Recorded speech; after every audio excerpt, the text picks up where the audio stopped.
ఈ సండే అయితే మేమైతే చికెన్ పికిల్ని అయితే ప్రిపేర్ చేసుకున్నామండి. మా అన్నతో చేపించాను.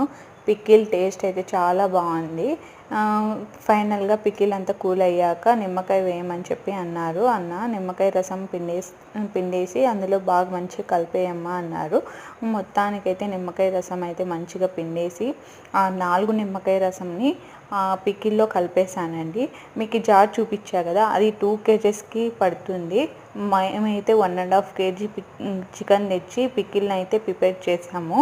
పికిల్ అయితే చాలా బాగా వచ్చిందండి. ఇది మేము 4th టైం ప్రిపేర్ చేయడం పికిల్.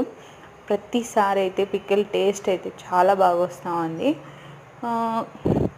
మీరు కూడా ఇంట్లో ట్రై చేసుకోవచ్చండి. నెక్స్ట్ టైం చేసినప్పుడు డెఫినెట్గా నేను మొత్తం ప్రాసెస్ ఎలా చేస్తామో అది ఫుల్ వీడియో మీకు అప్లోడ్ చేస్తాను. మొత్తానికైతే మేము పికిల్ టేస్ట్ అయితే అది తిరిగిపోయిందండి. పికిల్ మొత్తం జార్లో అయితే స్టోర్ చేసేసుకున్నాను.